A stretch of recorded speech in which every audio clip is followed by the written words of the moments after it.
भगवान बुद्धा ने तो पाली भाषा में ही उपदेश दिया है पूरा। आप पाली सबको नहीं जानते, नहीं आते, तो अभी तो भगवान बुद्धा का जो धम्मा है वो हर लैंग्वेज में ट्रांसलेट किया हुआ अभी अवेलेबल है। मुझे याद है आज से 30-35 साल पहले में ट्रैवलिंग करते थे, बड़ा मुश्किल से कोई एक किताब देखने को मिलता था, मुश्किल से कोई भिक्षु देखने को मिलता था, मुश्किल से कोई विहार मिलते थे, मुश्किल से कोई बुद्धिस्ट फ्लैग मिलते थे। बुद्धा के वचन मानवता के साथ गूंजते हैं और ये धरती कल्पित होके सुंदर भूमि बनती है। इसी भूमि से पूरी दुनिया में तथागत के वचन 7 समंदर पार गए। अंतर्राष्ट्रीय त्रिपिटक चैंटिंग जो कि हर साल की तरह बौद्ध गया के महाबोधि महाविहार में कालचक्र से हो रही है। हम हमेशा इस चैंटिंग को पूरी दुनिया में अपने चैनल के माध्यम से पहुंचाते हैं और कोशिश करते हैं कि जो पीस, हार्मोनी और जो मानवता का संदेश है वो दुनिया भर में फैले। और जो तथागत के वचन है जो चैंटिंग के माध्यम से पूरी दुनिया में जाते हैं, हम कोशिश करते हैं कि उसकी भी रिकॉर्डिंग हो। इसी कड़ी में हमारे साथ वेनरेबल भिक्खु संजय सेना जी है जो आईटीसी से जो इंटरनेशनल त्रिपिटक चैंटिंग काउंसलिंग है उसके प्रेसिडेंट भी है। सर भंते जी, आपका वेलकम। हम देखते हैं कि पूरी दुनिया के लोग हर साल यहाँ पर बढ़ रहे हैं और जो त्रिपिटक है उसका चैंटिंग होता है, तो पहली प्रतिक्रिया क्या रहेगी आप? जी, त्रिपिटक का चैंटिंग सेरेमनी आज से 20 साल पहले यहाँ शुरू किया था। एक तिब्बतन रिम्पोचे तारकांग टुल्कू और उनकी बेटी मैडम वांगमो दीक्षित के नाम से। तो 20 साल पहले तो बहुत ही मुश्किल था, बहुत ही मुश्किल से संघर्ष करके शुरू किया। अभी धीरे धीरे धीरे अभी एक ये मोमेंटम गेन किया है। अभी सचमुच में एक अंतर्राष्ट्रीय एक गैदरिंग यहाँ हो रहा है। इस साल तो सबसे बड़ा gathering, biggest gathering of the Buddhist संघा मेंबर्स एंड ले Buddhist from all over the world. और इस साल का विशेषता है कि इस साल हमारे भारतीय बुद्धिस्ट की ओर से ये होस्ट किया गया है। Indian Buddhist are the chief organiser है। आज तक पिछले 19 साल से क्या विदेशी बुद्धिस्ट लोगों के ओर से उनका सहायता लेकर के ये जो त्रिपिटक का चैंटिंग सेरेमनी कर रहे थे, कभी थाईलैंड के, कभी बर्मा के, कभी श्रीलंका के, कभी वियतनाम के, कभी लाओस की, इस तरह से। तो इस साल जो है हमारे इंडियन बुद्धिस्ट लोगों को ये मौका मिला है कि होस्ट करने का। तो हम लोग को तो इतना एक्सपीरियंस नहीं था। बुद्धिज्म भारत से ही शुरू हुआ था, भारत में जन्म हुआ था, इसी पुण्य भूमि बुद्धगया में से ही शुरू हुआ था। पर दुर्भाग्य के कारण से कुछ सालों की बात धीरे धीरे डिक्लाइन हो गया और कंप्लीटली खत्म हो गया, except few places in the Himalayan region ना खत्म हो गया था। तो हमारे पास ना अनुभव थे इसका ऑर्गेनाइज करने का और इतने संख्या में सपोर्ट करने वाला भी थोड़ा सा हमें डाउटफुल था। लेकिन बहुत खुश का बात है कि हमारे बुद्धिस्ट लोग हर देश से, अरुणाचल प्रदेश हो, लद्दाख हो, साउथ इंडिया हो, महाराष्ट्र हो, हमारे देश के कोने कोने से लोग यहाँ आके सपोर्ट किया है और बहुत बढ़िया से ये चैंटिंग हो रहा है। एक छोटी सी बात है भंते जी, आपने बर्मा का जिक्र किया। हम देखते हैं कि जो बुद्धिस्ट संगीति, ये इसके ऊपर बुद्धिज्म का आधारशिला है। जब बर्मा की संगीति हुई उसके बाद हम देखते हैं आज 2025 है, तो ये जो संगीति के बाद हम देखते हैं कि सारे सेक्ट एक जगह आ जाते हैं और जो बुद्धिज्म का जो ये है जो पताका है ये पूरी दुनिया में जाती है। तो ये जो चैंटिंग हो रही है, सारे सेक्ट एक जगह आ रहे हैं, डायलॉग हो रहा है, कल्चर का समझ में आ रही है, लैंग्वेज की आदान प्रदान हो रहा है। क्या लगता है फ्यूचर में होने वाली संगीतियों का ये भी आधार बनेगा? बिल्कुल। जब 20 साल पहले ये त्रिपिटक का चैंटिंग शुरू किया ना, मैं समझता हूँ कि उनके मन में ऐसा कुछ नहीं होगा। अभी ये पिछले 20 साल में ऐसे बढ़ते जा रहा है, तो उसी दिशा में ही ये जा रहा है। ये इंटरनेशनल त्रिपिटक का chanting ceremony is moving in that direction for the 7 council of Buddhist, है ना। 6 काउंसिल तो बर्मा में हुआ था, 7 निश्चित रूप से भारत में होगा ऐसे ही लगता है। ये जो त्रिपिटक का चैंटिंग है ना, वो सिक्स काउंसिल का हिस्सा ही समझो आप, क्योंकि सिक्स काउंसिल में क्या होता है, संघा members from all the different traditions संघा मेंबर आके त्रिपिटक को ही पाठ करते हैं, और त्रिपिटक में क्या कमी पीछे है वो सब देखते हैं, लेकिन चैंटिंग तो यहाँ करते हैं ना। अभी बुद्धिस्ट काउंसिल में भी त्रिपिटक का पूरा चैंटिंग किया जाता है, यहाँ भी चैंटिंग हो रहा है। तो ये हम आराम से ये सोच सकते हैं कि ये जो त्रिपिटक का चैंटिंग सेरेमनी है, इसे part of this 7 council.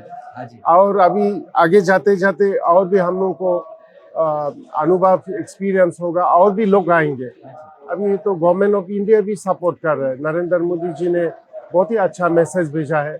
Ministry of culture was here, और हमारे स्टेट गवर्नमेंट की ओर से भी काफ़ी इसको अप्रिशिएट करके सपोर्ट कर रहा है। तो मैं समझता हूँ कि निश्चित रूप से ये 7 काउंसिल भारत में ही होगा, इसी दिशा में। बंते जी, आप एक इंटेलेक्चुअल क्रिटिक्स भी करते हैं, आपके लेख और आलेख के पूरे भारत और दुनिया के लोग भी पढ़ते हैं, विविध भाषाओं में भी आप एक पकड़ रखते हैं कि जो दुनिया भर में हो रहा है उसके ऊपर भी आपका नजरिया होता है। हम देखते हैं कि 70 से ज्यादा देश अभी वॉर की तरफ जा रहे हैं, जेनोसाइड हो रहा है, एक दूसरे के सामने ईगो आ रहा है, छोटी छोटी बातों से एक देश दूसरे के ऊपर बॉम्बिंग कर रहा है।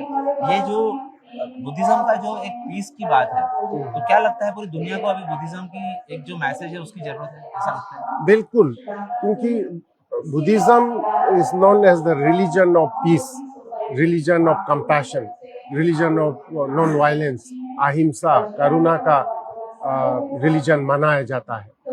अभी दुनिया में इतना हिंसा हो रहा है, इतना हिंसा, वार, वायलेंस हो रहा है, तो जो नॉन बुद्धिस्ट लोग है वेस्टर्न कंट्री से भी, वो बुद्धिज्म के ऊपर आ रहे हैं। वो भी सोचते हैं कि बुद्धिज्म इज द ओनली एक सोल्यूशन है, save the world from further destruction. Buddhism is the last hope for the survival of this world.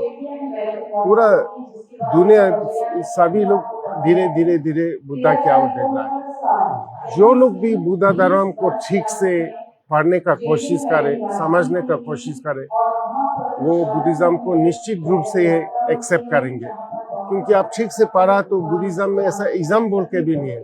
Buddhism भगवान बुद्धा का जो धर्मादेशना दिया है, जो सो यूनिवर्सल है, इंक्लूसिव है, रैशनल है, साइंटिफिक है, ह्यूमनिस्टिक है, day to day life oriented है, ये प्योर साइंस है। तो इसलिए तो अभी today Buddhism is the fastest growing religion in the western hemisphere. America, Europe में फास्टेस्ट ग्रोइंग। क्यों?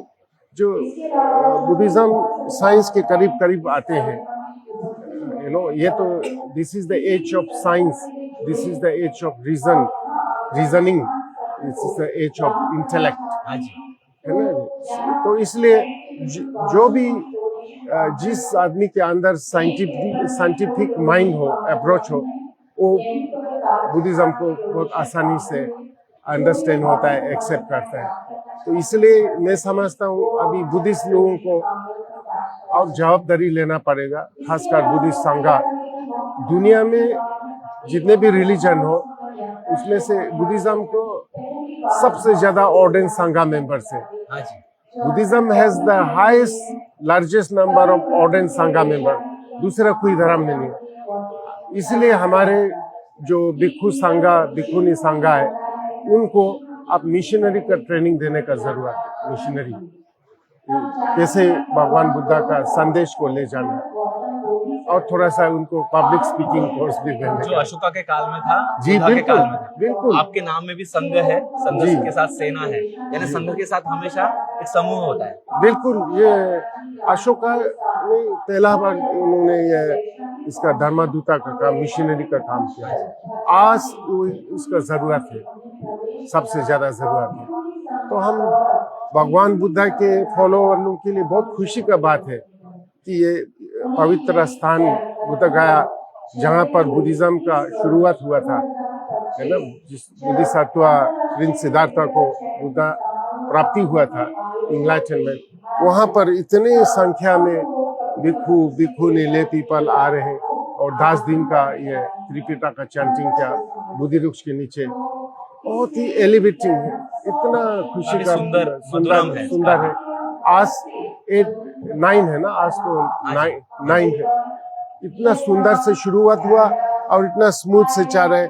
और शाम को यहाँ कल्चरल प्रोग्राम करते हैं अलग अलग देश से, कभी महाराष्ट्र से, कभी साउथ इंडिया से, कभी विदेश से, कभी लद्दाख से, कभी अरुणाचल प्रदेश से। और शाम को त्रिपिटक का चैंटिंग होने के बाद हर रोज बड़े बड़े बनते लोग जो स्कॉलर लोग है धम्मा देशना देता है बुद्धि वृक्ष के नीचे। तो बहुत खुशी का है, दिस इज वंडरफुल प्रोग्राम। आखिरी में हम बंदे जी आपसे एक शॉर्ट मैसेज लेंगे कि जो व्यूअर्स आपको सुन रहे हैं, जो आपकी बातों को समझ रहे हैं, आपसे कनेक्ट करने की कोशिश कर रहे हैं, जो आप मैसेज पास ऑन कर रहे हैं वो आपको समझ रहे हैं, वो पूरे अपने बुद्धि बल से वो समझने की कोशिश कर रहे हैं। जो हम देखते हैं कि कुछ जो कठिनाई है बुद्धिज्म की, जो जैसा पाली के शब्द है, प्राकृत के शब्द है, काफी सामान्य बुद्धि के लोगों को समझने में काफी मुश्किल होती है। तो ऐसा कौन सा आसान तरीका है मानवीय दृष्टिकोण से कि वो बुद्धा के मैसेज को समझे? जी जी जी। नहीं, भगवान बुद्धा ने तो पाली भाषा में ही उपदेश दिया है पूरा। आप पाली सबको नहीं जानते, नहीं आते, तो अभी तो भगवान बुद्धा का जो धम्मा है वो हर लैंग्वेज में ट्रांसलेट किया हुआ अभी अवेलेबल है। मुझे याद है आज से 30-35 साल पहले में ट्रैवलिंग करते थे, बड़ा मुश्किल से कोई एक किताब देखने को मिलता था, मुश्किल से कोई भिक्षु देखने को मिलता था, मुश्किल से कोई विहार मिलते थे, मुश्किल से कोई बुद्धिस्ट फ्लैग मिलते थे। अभी तो ऐसा लगता है कि सचमुच बुद्ध धर्म फिर से वापस आया है। पूरा शहर में, हर शहर में आपको कुछ विहार मिलेंगे। हर और धम्मा का किताब हमारे एक ऑर्गेनाइजेशन है ताइवान में, बुद्धा एजुकेशनल फाउंडेशन, वो जितने भी किताब आपको चाहिए धम्मा का किताब, चाहे तमिल लैंग्वेज में हो, कन्नड़ा में हो, तेलुगु हो, मराठी हो, हिंदी हो, इंग्लिश हो, पूरा लैंग्वेज में ट्रक लोड्स प्रिंट करके डिस्ट्रीब्यूट करते हैं। अभी भगवान का धम्मा को समझने में कोई समस्या नहीं है। सबको पाली सीखना जरूरी नहीं है, सीखा अच्छा है। भिक्षु लोग तो पूरा जीवन दिया हुआ है, पाली सीखना चाहिए, पाली है ना। लेकिन सबों को भगवान बुद्ध का धर्म को समझने के लिए सबों को पाली सिखाना, संस्कृत सिखाना जरूरत नहीं, हर लैंग्वेज में अवेलेबल है ना। तो अभी तो कोई दिक्कत नहीं है। मधुरम है, सुंदर है और काफी मनोरम है। जिस तरीके से बौद्ध गया में हम देखते हैं कि चाहे कंबोडिया का कल्चर हो, चाहे मलेशिया का कल्चर हो, चाहे फिर वियतनाम का कल्चर हो, उसका आर्किटेक्चर दिखता है। जैसे हम सांची के स्तूप में देखते हैं, नालंदा में दिखते हैं, या फिर औरंगाबाद के अजंता एलोरा में देखते हैं। अन्य अन्य जगहों का जब आर्किटेक्चर एक जगह आता है, चाहे इतिहास हो या वर्तमान हो, तो पूरी दुनिया प्रफुल्लित होती है, प्रज्वलित होती है। जो लद्दाख रीजन से जो भारत का प्राइड है, फिर से पूरे बुद्धिस्ट राष्ट्र और पूरे बुद्धिज्म के सेक भारत को विश्व गुरु बनाने के लिए अग्रसर है। वेंडेबल भंते जी, आपने हमें अपना सुंदर और कीमती वक्त दिया, आपका धन्यवाद। आप जुड़े रहिए आवाज से हम।